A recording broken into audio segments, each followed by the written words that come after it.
Here's the one thing, though, that I'll really want you to take away about staying flexible. It doesn't mean that you have to abandon your own boundaries or limits. Hey there, my name is Vanessa Kaiser. I'm a ranch girl turned social worker turned business leader turned entrepreneur. I love to explore all things organization, leadership, growth, inspiration, and efficiency. There's a phrase we use a lot around here called rhythmic living, which I define as the continuous cycle of assessing what season of life we're in and how we create habits, routines, and processes that support our current season. This show is for business owners, leaders, mamas, aunties, sisters, and friends who want to grow and live inspired. Welcome to the Inspiring Heights podcast.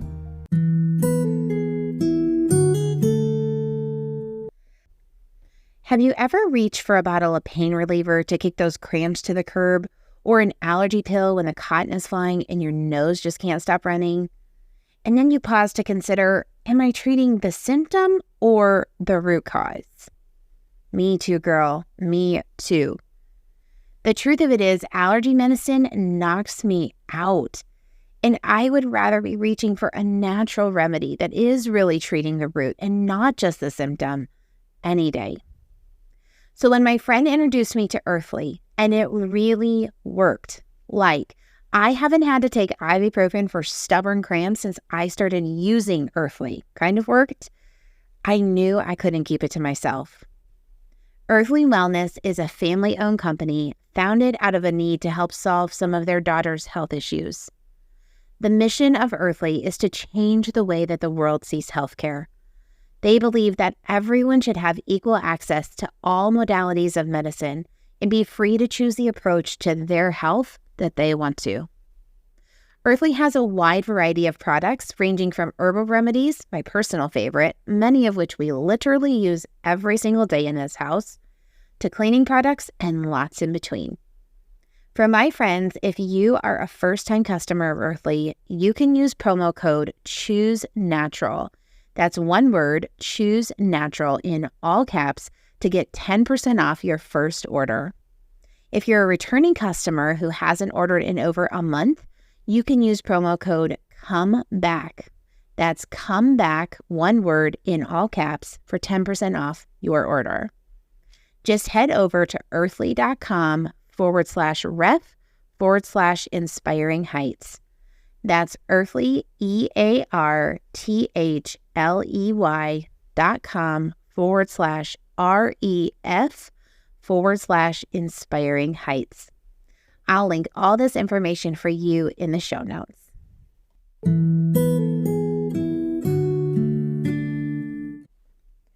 We recently spent 3 days at the ball field cheering on my nephew's baseball team at one of his tournaments.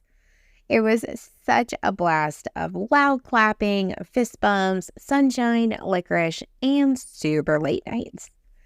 Dragging into Monday morning, worn out and wishing for like 2 extra days of sleep to catch up, I got to thinking, these go modes are a pretty normal part of life. And really, no matter what season we're in, they happen. But especially perhaps this time of year when we're traveling more, we're planning for family and friend visits, and of course, we are spending more time at the ball field. And if this is a normal part of life, it really does deserve a system, right? Before I go on, let me pause a moment and define exactly what I'm talking about. When I say go mode, I am referring to a multi-day activity or event that takes you out of or away from your normal routine. This could be family coming to stay at your house, a trip away with friends, a baseball tournament, etc. This includes the gamut of activities from fun to work and everything in between. If I were to do a poll, my best guess would be that a majority of us would say, no matter what the go mode was entailing, we want to be present for it. And not only do we want to be present during that 2 to 3 day stint of time, but also for our lives before and after the activity. Here's the best news. I think there's some really simple things that we can do to position ourselves to be fully awake and present before, during, and after Go Mode. So let's dive in. Let's start with setting our anchors. Our anchors are a time before and after the Go Mode occurs, set in place to give us space to both prepare for and reset from the activity. I like to think of the anchors as an on-ramp and an off-ramp. I think everyone's on-ramps are a little different, and you need to decide what works and is necessary for you given the activity at hand. That said, here's a few ideas to consider adding to your on-ramp. I'll add more as we go as well. Packing if you're leaving, preparing a guest bedroom or bathroom if you're hosting, planning food. Whether you're traveling or hosting, having a plan for food can be very helpful. In addition to planning food for while you're away, deciding now and perhaps even preparing a meal ahead of time for the day your guests leave or the day you arrive home can help your off-ramp to be much smoother. Get your house in order. Even if you're leaving, this will help make re-entering day-to-day life much easier. Make some quick lists of things that you need to take, to do before you leave, questions that you need answered before you go, etc., etc. Get your laundry to 0. This is always a goal for me, whether I'm traveling or hosting. The thing is, there will be plenty of laundry to do once Go Mode is over without having to worry about last week's laundry. Here's what I know about myself. I do a decent job of making space for the on-ramp to the activity, but it's often the off-ramp that I neglect. And I would contend to you, the off-ramp is actually equally as important. Because while we want to be present during our Go Mode, we also want to be able to settle back into our normal lives quickly and live present there too. If we neglect to give ourselves space for an off-ramp, havoc can ensue for literal days. Think about this scenario. You go away for a 3-day weekend. You pull into the house late on Sunday night. You get up to your 6 a.m. alarm on Monday morning, and your feet hit the ground ready to work normal week. Suitcases filled with dirty laundry and all of your bathroom garb litter your bedroom floor. Coolers and bags of unpacked snacks and melted ice litter your garage floor. And unwashed travel mugs fill every single cup holder in your car. You go to work, go grocery shopping, come home, make dinner, get the kids to bed, and realize, holy cow, I am exhausted. Okay, I promise tomorrow I will unpack all of this stuff. But then tomorrow comes and you remember that you had scheduled dinner with your bestie weeks ago and you couldn't cancel now. And so the mess continues to wreak havoc for a few more days. Listen, off-ramps don't have to mean that we cut our time away short or that we have to take an extra day off of work to recoup at the end. It really can be as simple as planning to protect an hour or two following our arrival home or the departure of our guests to set ourselves back into our normal. So, continuing the example, if we're rolling in from a weekend late on Sunday night and hitting the ground running for work on Monday morning, setting aside Monday evening to reset can help us to get our week back on track quickly. Honestly, the hardest part of the off-ramp is planning that far ahead. It's easy to get caught up in the planning for the activity itself that we don't think ahead to the other side of it. But our post-Go Mode selves will thank us if we do. Here's a quick, definitely not exhaustive or applicable to everyone in every situation, list of off-ramp activities. Unpack, reset the house from guests, do laundry, do a quick look at the week ahead and plan for any upcoming activities or commitments.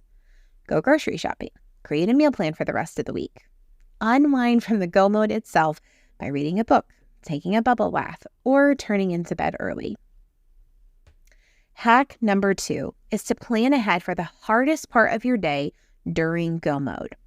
When we were traveling back and forth to the ball fields watching my nephew, we had about an hour and 15-minute drive one way each day for 3 days. The hardest part of our day? Getting out of the house on time. And I'll be honest, this has always kind of been the hardest part of my day. Thank goodness I work from home now, and the chickens rarely care if I'm a couple minutes late arriving to the coop.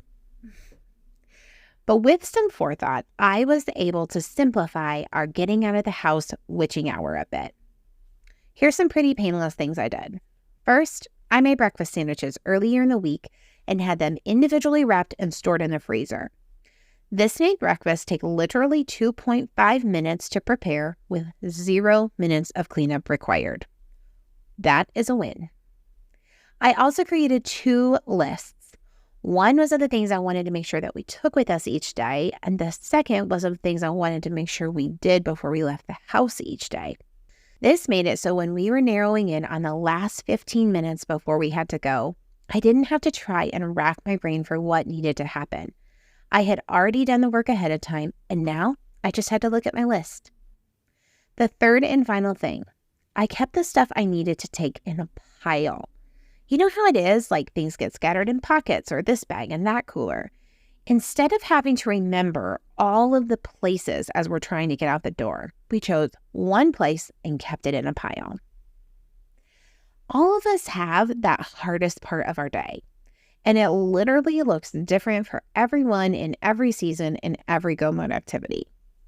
Some people are totally not morning people, and waking up with friends or family in the same house who are is like #leave me alone, I have not had my coffee yet.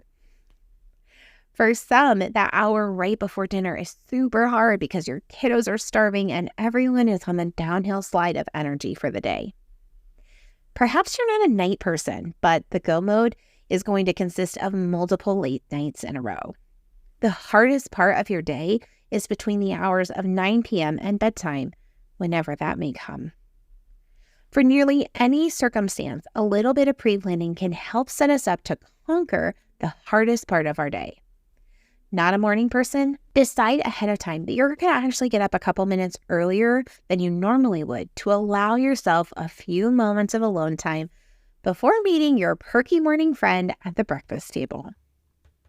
The hour before supper super hard? Pack specific pre-supper snacks that you feel good about eating or feeding to your humans. Don't let 4 p.m. ruin your day because you're scrambling for something. Not a night owl? Decide ahead of time what your cutoff for the night is and communicate it to anyone who needs to know. Or plan 30 minutes in the middle of the day for a quick snoozer that can help boost your nighttime energy. There is no sense in waiting until the hardest part of the day comes and then forcing ourselves to strong arm it until it's over.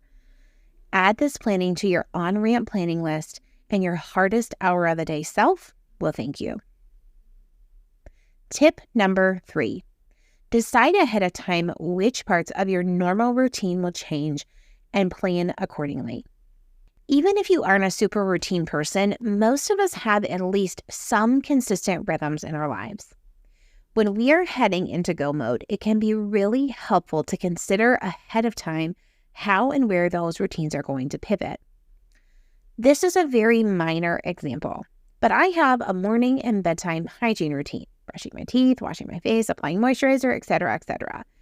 This routine is not something that is likely going to happen during Go Mode because there are other things vying for my time that I generally find are more important than moisturizing my face twice a day.